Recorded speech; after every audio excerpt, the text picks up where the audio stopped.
Interview ho nitong si Sir Lito Banayo ang ating pag-uusapan dito sa video na to. Napakarami ho nilang tinalakay na issue sa ating bansa.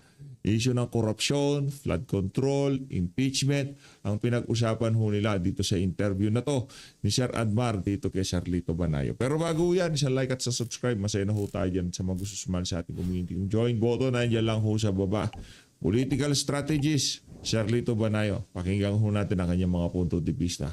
Kung ano na nga ba, ika nga mga development dito sa doon sa nakalipas na 15 araw na impeachment trial ni VP Sara dyan sa Senado. Heto, good. Sa iyo, Admar, at salamat sa SMNI sa pag-anyaya sa akin ngayong gabi. Opo, Saludo sa SMNI kasi paano na lang kung wala SMNI, di ba? Isa ho talaga siya sa mga masigasig na tumalakay doon sa mga issue na ayaw pag-usapan ng mga mainstream media, di ba? Isa ho, ano ho yan, ika nga, maraming salamat sa SMNI talaga. 15 araw na po sa impeachment trial. Sa tingin nyo po, nakaapekto na ng husto kay Vice President Sara Duterte itong mga nabubunyag sa impeachment court, or lalo lang nadadagdagan yung kanyang political capital dahil hindi pa malinaw kung meron nga ba talaga siyang nagawang kamalian na impeachable offense? Unang-una, Admar, pinasuri ko sa mga wika nga parang fact checkers, no? At lumalabas na paunti ng paunti ang nakikinig doon sa live transmission ng impeachment trial sa Senado, no? Para bang ang mga tao ay either hindi nabobore o hindi natutuwa doon sa mga balitaktakan na masyadong legal, masyadong technical, o di kaya ay dahil nga sa hirap ng buhay, imbis na manood ng impeachment trial, kung paano na lang sila kakahig para makatuka miski na kaunti. No? Yun ang tingin kong unang observation dyan sa impeachment trial. Pangalawa, it may be too early for us to determine, no? Kung talagang naapektuhan ang public approval rating ni Vice President Inday Sara nitong nangyayaring impeachment trial, no? Kasi ngayon ay panahon pa para ang prosecution team ay maglahad ng kanilang ebidensya para sabihin siya ay may pagkakamaling nagawa. At hindi pa talaga naglalahad ang depensa ng kanilang ang kanilang defense, no, para kay Vice President Inday Sara. At nakikita naman natin na so far nasasagot na mabuti ng mga batang abogado ni Vice President Inday Sara yung mga paratang na ginagawa ng prosecution panel at ng kanilang mga witnesses, no, na kuminsan ay halatang-halata na either coached, kung basta pinag-aralang mabuti kung ano sasabihin, pero nahuhuli naman na either nagsisinungaling o di kaya ay hindi naiintindihan. Wika nga ng mga senator judges kuminsan, pati ng presiding judge, no, na si Senator Chis Escudero, kuminsan yung competence o competency ang tawag nila ay kulang, no? So ganun pa lang sa ngayon ang aking pananaw. Opo. Sa nakalipas na mga impeachment days, no? Trial days, mas naging malinaw ba na pamumulitika lang ang nangyayari? Kasi halimbawa, noong panahon na talagang pinuputakti ng kritisismo ang pangalawang Pangulo dahil daw sa kesyo paggamit ng mga fictitious na mga pangalan, mali daw ang paggastos, hindi raw tama, meron daw ginamit na pondo sa na pera ng taong bayan. Pero kung susumahin itong sa 15 araw, hindi naman pala bawal. Sabi nga ng taga-COA, silent ang Joint Memorandum Circular. Nabigla nga lahat, hindi naman ganun kalaki yung pinapalaki nila na si Mary Grace Piatos. Yung Piatos. sinasabing nakatanggap pero parang nasa 70,000 na pesos lang ata ito. Meron namang mga ipinakita na katibayan na merong ginastos pero iba lang ang interpretasyon pala ng COA. Meron silang ibang hinahanap pero nakapagsumite ang opisina ng Pangalawang Pangulo at ang DepEd. Pero sa interpretasyon ng COA, nakukulangan lang sila. So makikita na ba na hinahype lang noon at hanggang ngayon parang merong pilit. Pero paghihimayin mo, hindi naman pala ganun ka-hype talaga, Ginong Lito. Tama ka dyan, Admar. Ano? In fact, pangatlong beses na ito, kung matatandaan natin, nagkaroon na ng mga napakahabang hearings sa Public Accountability Committee ng House of Representatives noong 2024 pagkatapos nung binaliwala ng Supreme Court yung unang attempt sa impeachment ng 2025 ay nag-umpisa naman ng Justice Committee ng House na yung pa rin kung ano yung mga paratang noon inulit na naman, kaya ngayon pangatlong paratang na, no, lumilitaw na talagang political persecution ito, Political no? persecution talaga. Pangalawa, mismong si Senator Ping Lacson halimbawa, mismong siya ang nagsabi na wala naman pala mga security clearance itong mga examiner, wika nga, ng COA, no? Dito sa punto ng confidential and intelligence funds. So therefore, hindi nila naiintindihan yung talagang purpose ng confidential and intelligence funds, ang paggamit nito.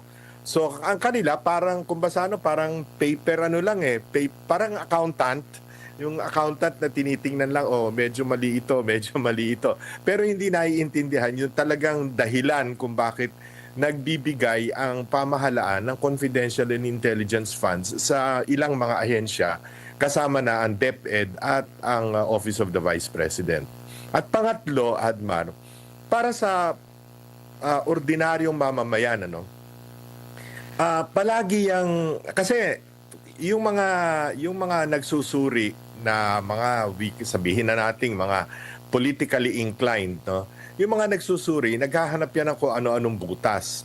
Pero yung ordinaryong mamamayan na ngayon ay binabagabag nitong patuloy na lumulubog na ang halos 4 na milyong Pilipino sa baha, ang laging sumasariwa sa kanilang isipan, napakaliit naman pala nitong tinatanong, iniimbestigahan dito kay Vice President Inday Sara na hanggang sa ngayon ay hindi naman nila mabigyan ng linaw na tunay, samantalang napakalinaw sa pananaw ng lahat ng tao ang trilyong piso, bilyon-bilyon, daang bilyong piso na winaldas dito sa mga flood control projects at iba't iba pang mga corruption scandals dito sa pamahalaan. So para sa ordinaryong mamamayan tuloy, ang nangyayari, bakit ninyo pine-persecute itong aming Vice President samantalang kayo mismo mga prosecutors, yung mga congressmen na nando doon, sila mismo yung kanilang mga distrito ang siyang binabaha ngayon at sila mismo ang siyang di umano ay kasangkot doon sa paglilipat ng pondo ng bayan para sa mga anomalous projects kasabwat ng DPWH. So, ganun ang tingin ng taong bayan Opo. Parang dragging na ba masyado, Sir Lito? Kasi naririnig na natin mula noon tapos malalaman, yun lang pala. Parang mas may matinding problema pa tayo yung na buksan na tungkol sa flood control project. Parang minumulto ang kasalukuyang gobyerno every now and then 2024 ata kung dito ako nagkakamali na pinagmalaki ng gobyerno natin, may 5,500 hanggang sa finact check ng kalikasan, kaliwat ka ng baha 2025, narinig natin yung mahiya naman kayo at hanggang sa kasalukuyan patuloy pa rin nangyayari ito. So kumbaga natatabunan na itong mga issue na na-erase laban kay Pangalawang Pangulo, lalo na ngayon na unti-unting nabubuksan yung ayun lang pala, Sir Lito. Precisely, Admar, no? Wika ko nga samantalang lumulubog sa baha ang napakaraming mga Pilipino, tayong lahat ay we're drowning in debt, no? Tayo'y paano ba tawag doon? Ano ba the drowning sa Lubog or pagkalunod.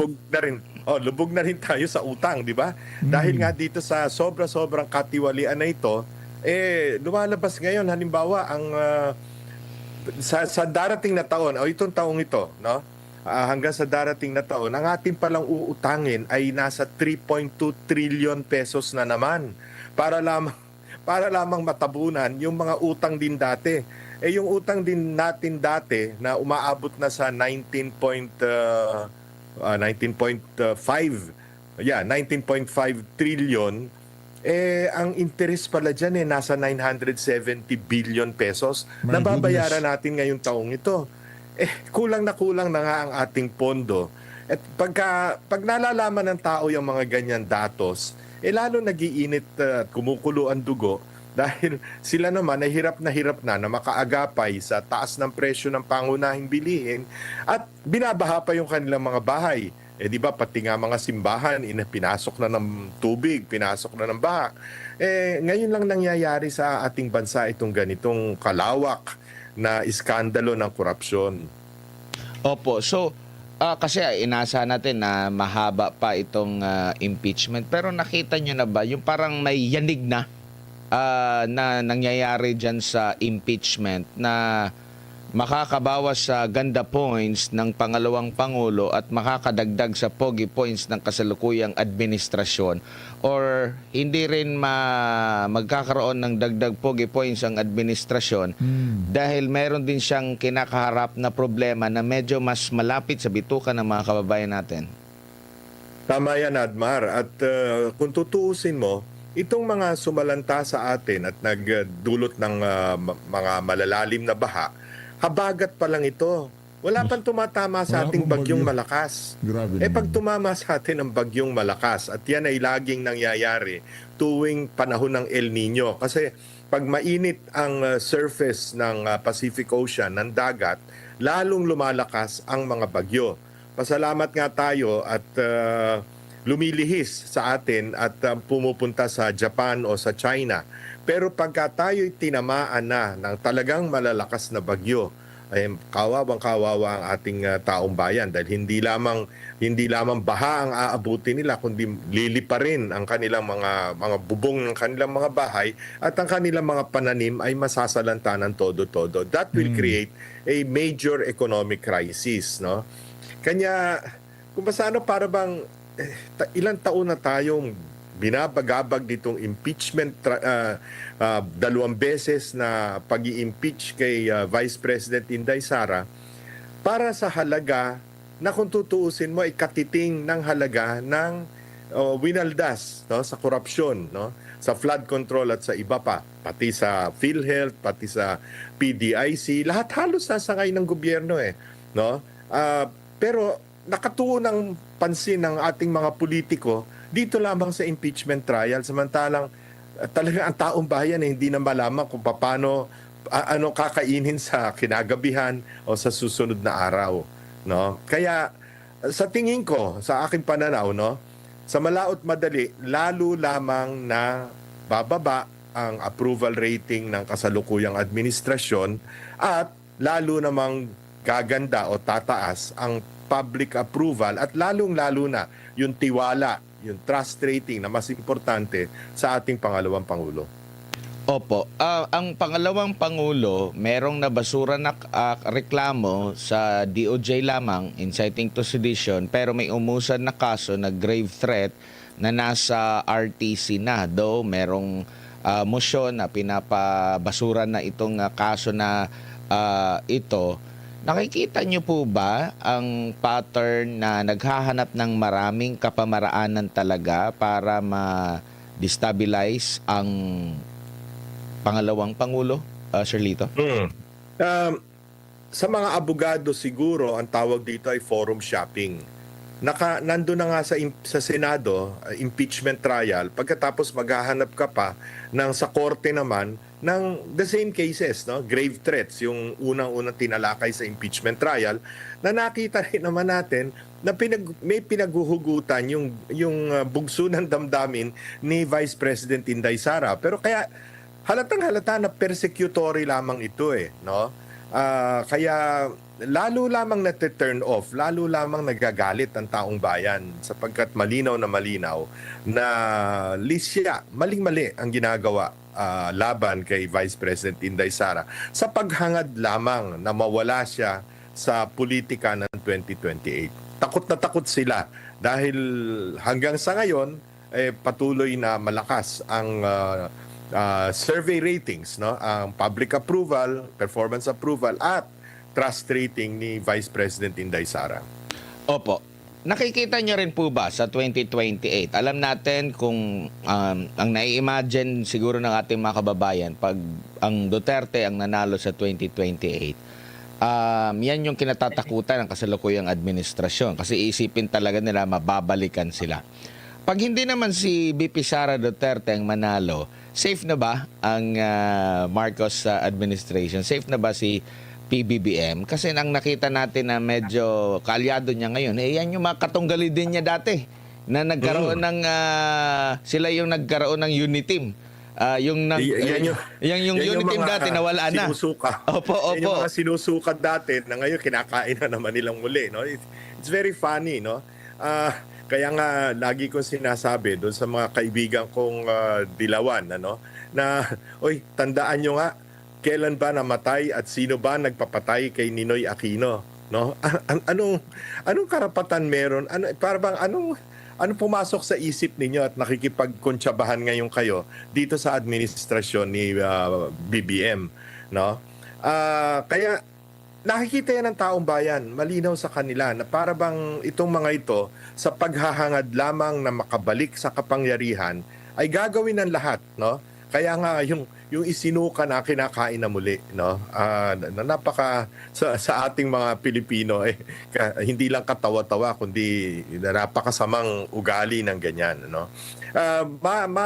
Mabanggit ko lang, Admar, recently halimbawa may nilabas na survey. Hindi ko na babanggitin kung anong kumpanya ito. Pero ang pinalalabas, pagka daw may tambalang Lenny at Raffy Tulfo, angat na ng kaunti. Actually, margin of error. Pero angat na ng kaunti kaysa sa tambalang VP Inday Sara at si Senator Amy Marcos. Ito'y katawa-tawa sapagkat ang napaka-importante sa paggawa ng survey, kaya halatang-halata mong itong survey na ito talagang sinadya lamang ng kung sino nagbayad sa survey company na ito. Bakit ka magkakaroon ng survey at this point na ang research design mo, ang questionnaire mo, ang tinatanong mo, meron na kagad tambalan, no? Dalawang pinagbabanggaan mong tambalan na maliban kay VP Inday Sara, siya lang naman ang nagsabing siya tatakbo sa 2028. Correct. Nagsabi ba si Senator Amy Marcos na siya tatakbo bilang Vice President ni Inday Sara? Hindi. Si Lenny ba at saka si Tulfo nagsabi na sila'y tatakbo. So halatang halata mo na talagang sinadya na kasi alam nila na parang asiwa ang taong bayan kung ang magtatandem ay parehong babae. At wala naman sigurong, at pangalawa, ang ipapareho mo pa kay VP Inday Sara ay isang Marcos. So talagang, sinadya yung tanong, no, para makakuha ng mas malaking boto para dun sa tambalang Lenny Tulfo na pareho namang hindi naman nagsasabing sila'y tatakbo. So halatang-halata ang mga lahat na lamang ng propaganda tools ay ginagawa nila, pati yung paggawa ng mga survey na dubious ang research design para lamang pakita sa taong bayan na humihina si VP Inday Sara, which is very far from the truth. Bakit hindi na lang i-solo-solo na lang kung Precisely. presidente? Di ba, yun lumabas na lang. naman sa Pulse Asia yung solo-solo. Lumabas din sa WR numero yung solo-solo. O hindi ba, ang laki ng, pagsamahin mo man ang boto ni Lenny at saka ni Raffy Tulfo, lamang pa rin. Pagsamahin mo yung dalawa, lamang pa rin si VP Inday Sara. So, kaya halatang halatain, yun na, may mga survey firms na siguro para sa akala nila, mabobola nila ang tao na pwede yung kanila. Okra Research o yan, Okra Research. Akala nila maluloko nila sa bayan ng Pilipinas. Yan sinasabi ko, di ba? Kitang-kita naman yung panlulokong ginawa ng Okra Research doon. Tsaka ang daming pwedeng itandem kay VP Sara. Ang daming pwedeng itandem. Itatandem mo si Amy Marcos. Di ba? Kung di ba naman kayo kalahati. Nilang methodology na yon, no? Yung research design na maling-mali. Maraming, ako prediction ko Shirley Tobanayo, maraming magsasarang survey firm pagpasok ng 2028. Fearless forecast si PH update. Maraming magsasarang survey firm pagpasok ng 2028. Ano po ang nakikita nyo naman po for next year, Sir Lito? Kanila na pong prenesyohan yung kanilang magiging budget, 7.2 trillion pesos ata, no? At laging ang naririnig natin ng a year before ang isang eleksyon ay tinaguri ang election budget na, no? Halimbawa 2028 yung eleksyon, yung 2027 budget talaga tinaguri ang election na budget po, no? Tingin niyo po ba mas lalo pang bibigat yung mga akusasyon at may kakayanin pa ba nila talaga na merong ibabangga sakali man dito kay VP Sara Duterte, or masyado ng huli ang panahon dahil sa dami ng parang ang tingin niya parang eksperimento, ang dami na nilang mga pinalutang na pangalan pero hindi pa rin lumutang na mas mataas sa pangalawang pangulo po, Sir Lito. Unang-una, Admar, tama ka dun sa sinabi mo na itong 2027 budget ay election year budget. Kasi yung 2028 budget, kalahating taon na lang nun, ang sakop pa ng administrasyon ni Pangulong Marcos. Pangalawa, pagpasok ng campaign period, which is February 8 or February 9 sa 2028, no?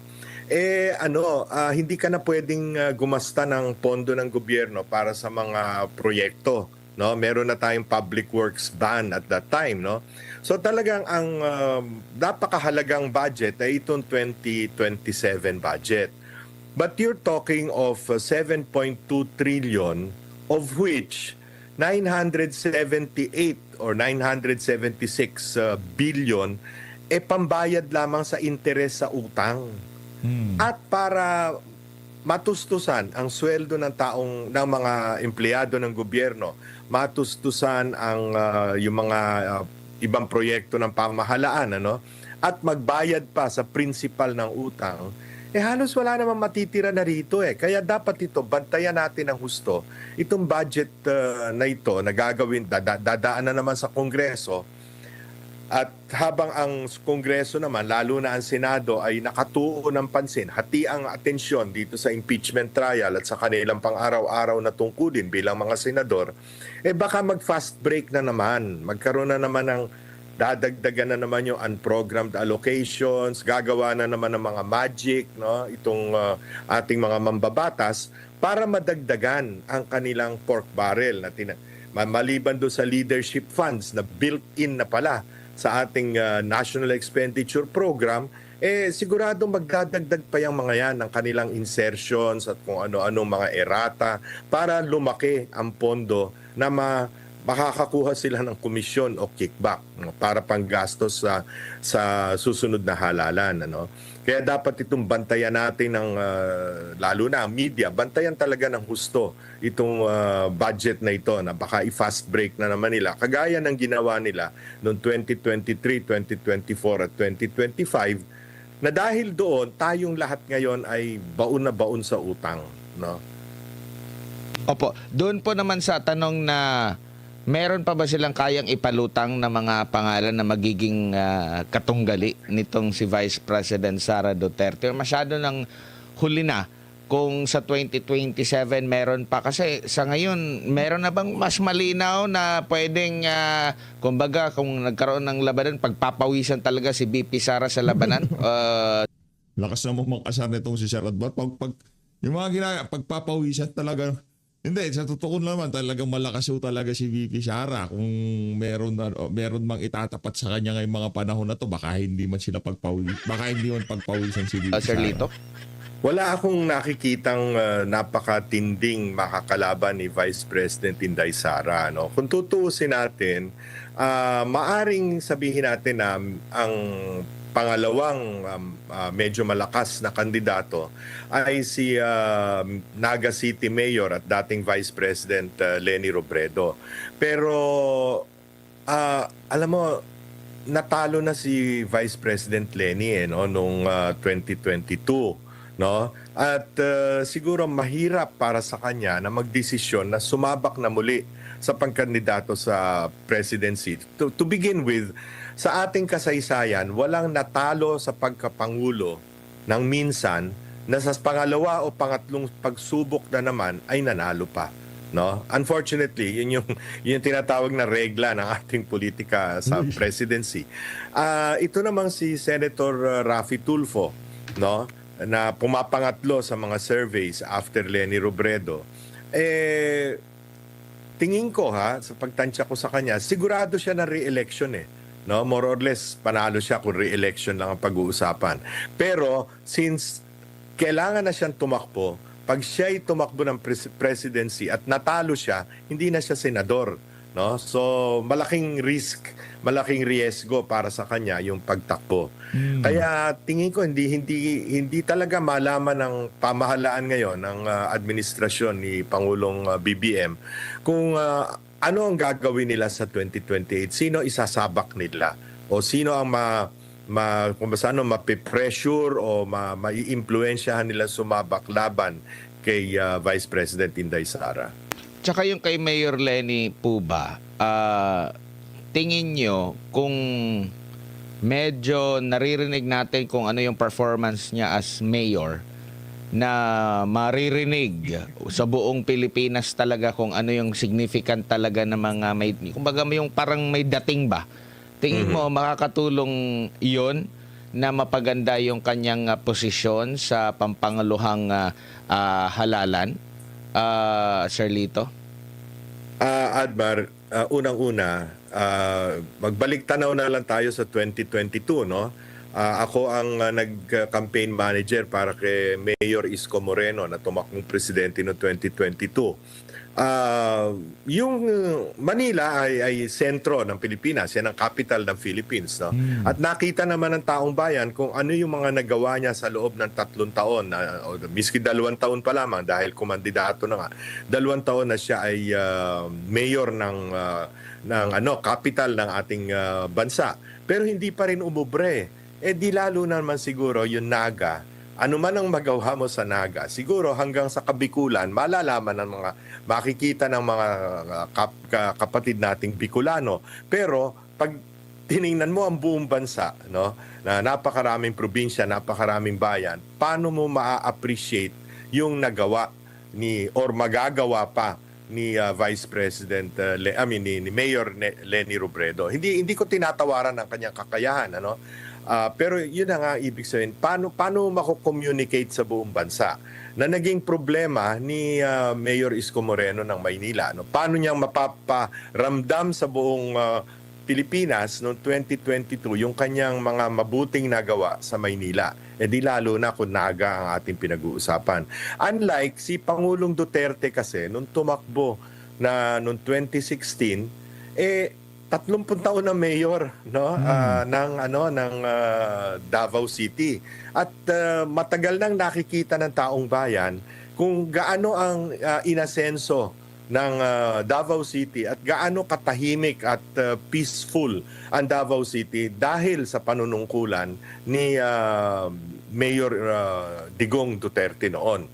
Kanya natanggap kagad siya ng taong bayan, na ito makakagawa ito na mabuti para sa atin, mababago ang ating lipunan dahil sa kanya. Tsaka wala pang social media noon na Sir Lito, na Eh, kaya parang napakabilis. Napakabilis sumikat siya na word of mouth lang talaga. Unlike ngayon na pwede kang sumikat through social media, pero yun nga, wala din tayong naririnig na talagang magkakaroon ng impact sa kanyang kandidatura. Pero napag-uusapan yung 2028 elections, gaano kahalaga po na makuha nila yung Visayas at Mindanao? Na alam naman natin, kung titingnan mo yung sa mga kilalang survey, talaga ang Mindanao hindi matatawaran eh. Parang silyado na dyan. Silyado na. Oo, na Duterte. Dito sa mga sa Visayas naman, talagang hindi rin matatawaran. Nandyan din yun kasi Bisaya din yung ang mga Duterte. Gaano kahalaga na ma-penetrate ng mga makakalaban ni BP Sara for 2028 elections, itong mga lugar na to, hanggat hindi ba nila masusuyo ang Visayas, lalo na ang Mindanao, kung mahahati, at least mahahati nila yung Mindanao, wala silang tsansa for 2028. Wala eh. Naging tawag ko dyan, fortress na ang Mindanao at Central Visayas. Ang Mindanao ay 24% of the vote, of the national vote. Ang Central Visayas ay 10 to 10.5% ng yung Cebuano speaking Bisaya.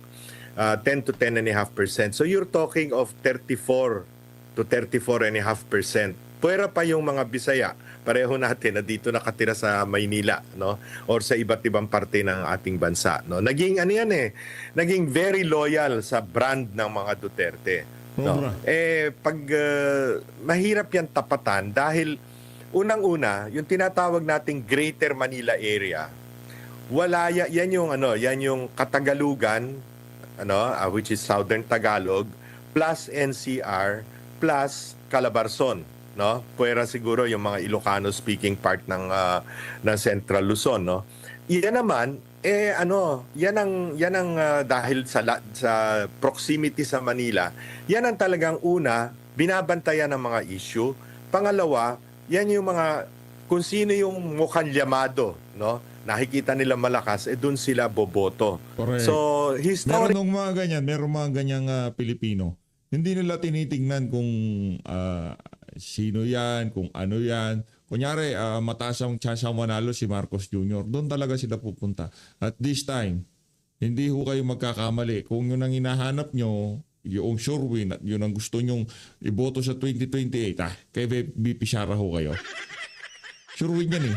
historically, yung mga yan ay last-minute voters, no?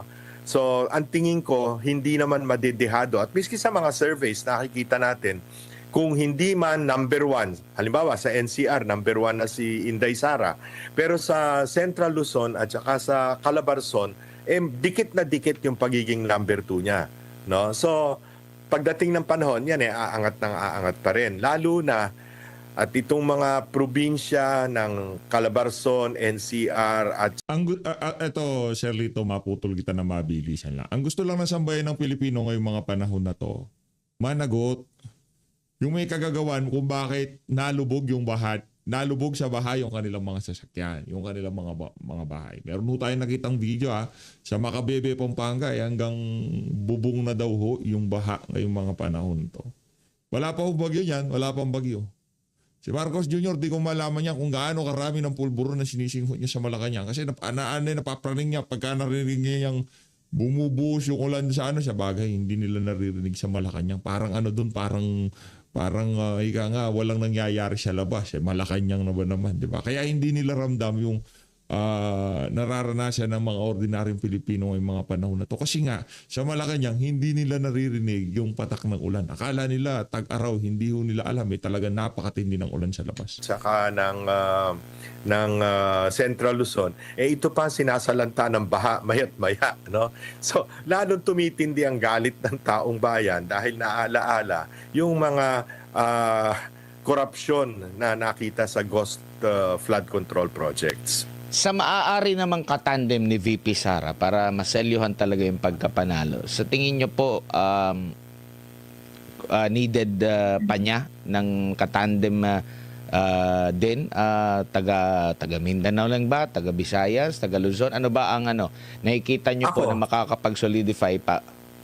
Ako, ang tingin ko talaga, itong paniniwala ko, kailangan niya maging katandem ay taga rito sa Luzon. Whether sa NCR, sa Central Luzon, Northern Luzon, or sa Southern Tagalog, no?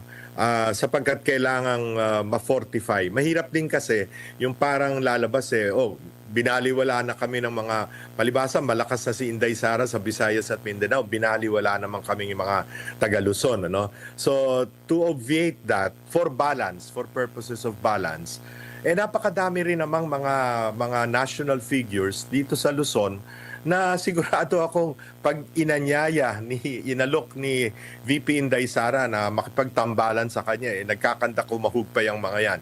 Miski yung iba na nandun ngayon sa majority block sa Senado, maniwala ka sa akin, Admar. Pag sinabi ni Inday Sara, gusto mo maging Vice President, katandem kong Vice President, sigurado payag na payag ang mga yan. Siguro huli na lang, sa mga magiging kalaban naman niya, ano kaya ang magandang tandem, kung taga saan ba, yung lugar ba, na may laban talaga, Sir Lito? Pagpapawisan si BP Sara sa labanan. Mahihirapan kumuha ng, halimbawa, si Vice President Lenny, sino kaya ang kukunin niyang katandem? Yung kasing mga taga-administrasyon ngayon, karamihan yan, taga-kabinete o kaya taga-senado, pagka nire-rate ngayon 1%, mataas na yung 3%, meron pa nga 0.01% sa ibang surveys, paano kang kukuha dun sa mga yon, di ba? Makakuha ka, pero may malaki bang maiaambag o madadagdag sa boto, halimbawa ni Vice President Lenny, no? Para umangat siya ng husto at maging matinding kalaban ni Vice President Inday Sara. Sa katunayan, tawag dito, manipis ang horizon ng mga politiko ngayon. Iilan-ilan lang ang talagang wika nga kasi malapit na eleksyon You're talking of next year, October 1, magfa-file na ng certificate of candidacy. So you're really talking of about 1 year from now. We're not talking of hanggang Mayo pa yan. Magdidesisyon ka October So, napakahirap na kung ikaw hindi pa kilala ngayon na national figure, napakahirap mong palawakin ang iyong public acceptance between now and October of 2027. Kaya mukhang sa ayaw at sa gusto ng mga pinklawan, mga dilawan at mga kakaalyado ni Pangulong Marcos, mukhang destined si Vice President Inday Sara na maging susunod na Pangulo ng ating bansa. At harinawa ay gawin niya ang mga kailangan gawin para ma-reforma ng todo-todo itong ating bansa. Magkaroon ng reset.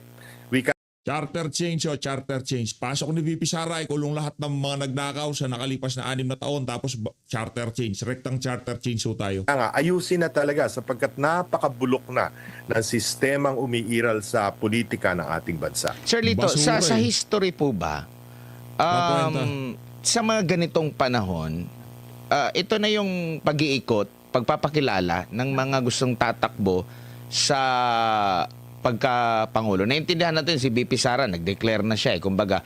Pero sa mga posible na magiging kalaban niya, meron ka bang naririnig? Or parang meron akong isang pangalan na yung senadora, pero parang alam mo yung parang nag-iikot na, nagpapakilala na, parang wala pa atang ganun, or ano pa yan? Nandun ba yan sa last year, like 2027, bago ang election, doon na yan natin makikilala? Or sa history ba, kahit even before, mga 2 years, 3 years before ang election, meron ng mobilization, Charlito?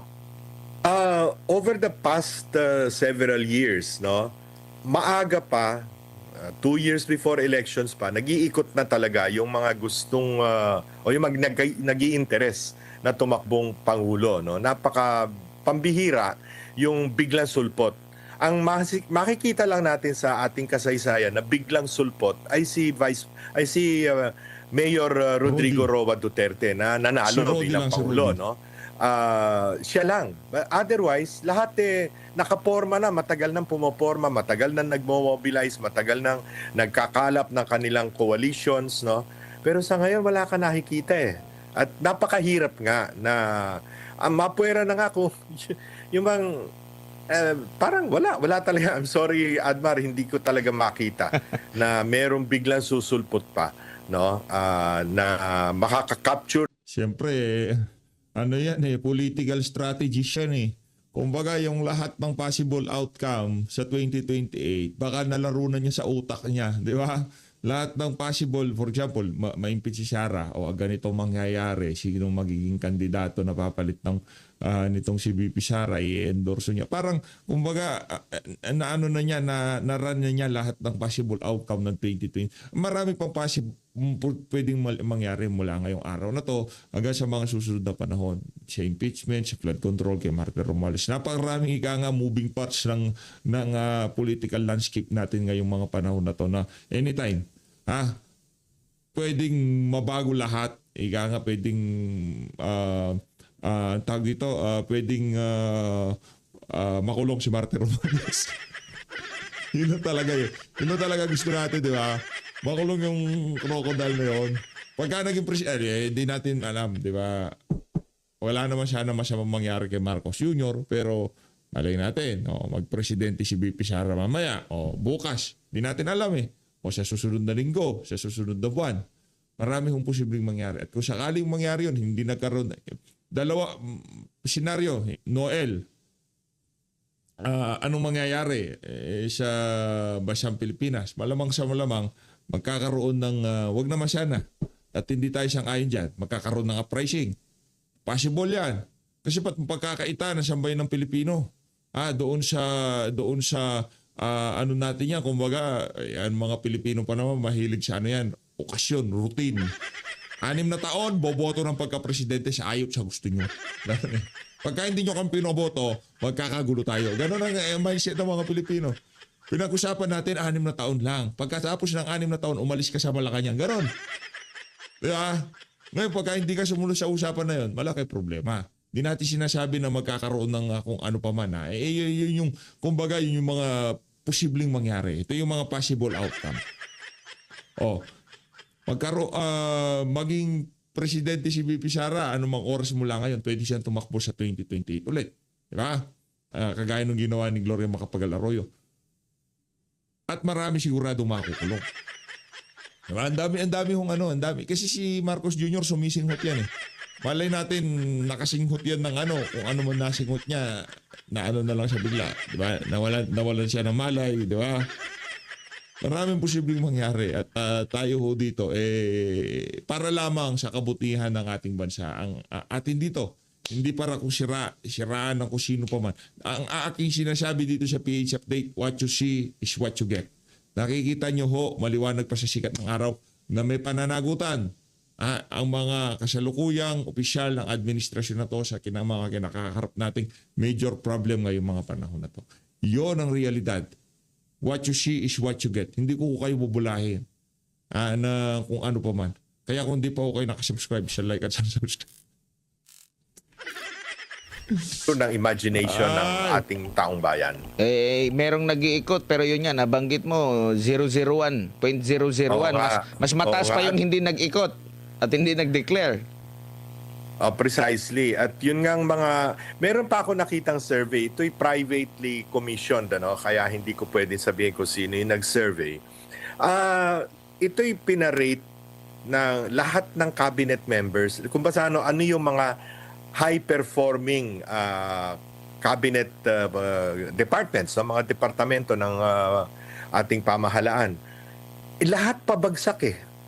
Lahat, as in, wala ni isang ahensya o departamento ng gobyerno na umaangat sa public approval. At ang dahilan lamang dito, kasi meron naman mga iba na, wika nga, lagi nating nakikita sa telebisyon, sa radyo, na nag-iikot dahil sa kanilang tungkulin, dahil nag-i-inspeksyon o di kaya nagbibigay ng ayuda o kung ano pa man, pero pati sila bumagsak. So anong conclusion mo dito? Sila'y pinababagsak hindi dahil sa sila'y bulok na administrador ng department or cabinet member, kundi dahil bumabagsak ang kanilang approval rating dahil pabagsak ang tiwala sa pamahalaan ni Pangulong Marcos. Kumbaga nadamay sila, Sir Nagiging Lito. pabigat pa si Pangulong Marcos sa kanila. Unlike sa panahon ni PRRD, maraming mga ahensya, maraming mga sekretary ang talagang nakikilala. Hindi lang si PRRD ang nakikilala, pati yung mga ahensya ng gobyerno na ina-expect mo sana na ngayon, ito dapat yung mga ahensya na makakatulong Si sa Vince. administrasyon na magpapakilala. Si Vince. Diba, isa yung si Vince na, pwede tong si Vince. Viable to. Kasi nung last administration, mainit ang pangalan ni Vince Dizon. Sa totoo lang mainit ang pangalan ni Vince Dizon nung last administration. Di lang siya tumakbo ng pagkasenador pero mananalo ho siya. Nung panahon ni dating Pangulong Rodrigo Duterte. Ngayon, hindi pa nga siya nakaalagwa, siya national post, elected national post. Wasak na ho siya sa administrasyon na to. Di ba? Tinatambal nila Lenny Vince. Hindi kumakagat si Vince. Hindi kumakagat si Lenny. Ngayon naman, ang ginawa nila, binayaran nila yung Okra Research. Palalo, pero parang walang mapili ang mga kalihim pa naman ngayon, karamihan mga acting. Yun na nga, isa pa. No? So, wala pang security of tenure man lang sa natitirang 2 taon pa nitong pamahalang ito. Totoo yan, no? At yun, talaga, nakita ko dun sa survey na yun, no? Na ang talagang dahilan ng pagbaba ng performance approval nitong mga cabinet members at ng kanilang departamento ay dahil kay Pangulong Marcos. Hindi dahil sa sila'y tamad, hindi dahil sa sila'y hindi nila ginagawa ang kanilang trabaho sapagkat meron namang iilan na talagang nakikita nating masipag, nakikita nating talagang tumutulong sa taong bayan, pero mukhang nagiging pabigat yung the fact na naubusan na ng tiwala ang taong bayan sa liderato ni Pangulong Marcos. Unfortunately for him. Opo. Sir Lito, maraming salamat sa inyong oras. Sir Lito, maraming salamat Maraming salamat ako kasi gusto ko naririnig to si Sir Lito Kumbaga, alam naman natin kung ano nangyayari sa ating bansa. Pero si Sir Lito, siyempre, political strategist. Talagang yung credibility niya, yung reputasyon niya pagdating sa kanyang walang kabayas-bayas na pag-aanalisa, pagsalansa ng mga issue, di ba? Kung ano yung pwedeng mangyari sa politika sa ating bansa. Walang ika nga, what you see is what you get. Yan si Shirley Banayo. Palakpakan natin. Ala PH update niya. Maraming salamat to. Maging nga to kay lahat. Mahal natin Pilipinas.